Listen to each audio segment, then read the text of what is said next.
Türkmenistan'ın Özbekistan'la birleştiği Hoca Epik köyünün sınırları içerisinde olan dinozorun ayak izleri.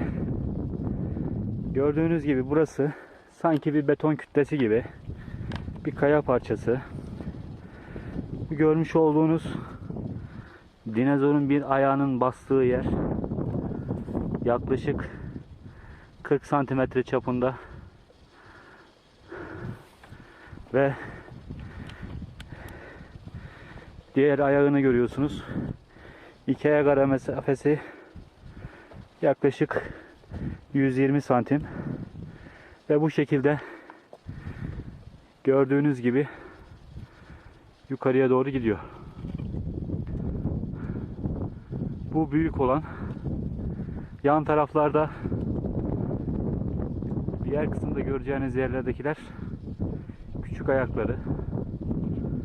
Gayet enteresan, ilginç bir nokta.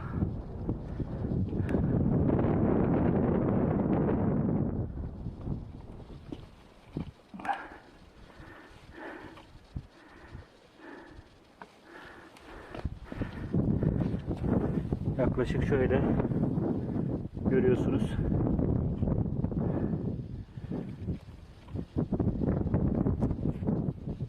İki buçuk, 3 karışa yakın bir ayak boyu var.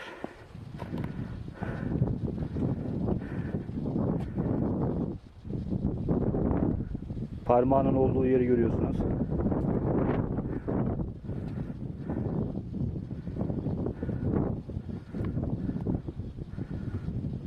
Değişik çatallı bir parmak yapısı var.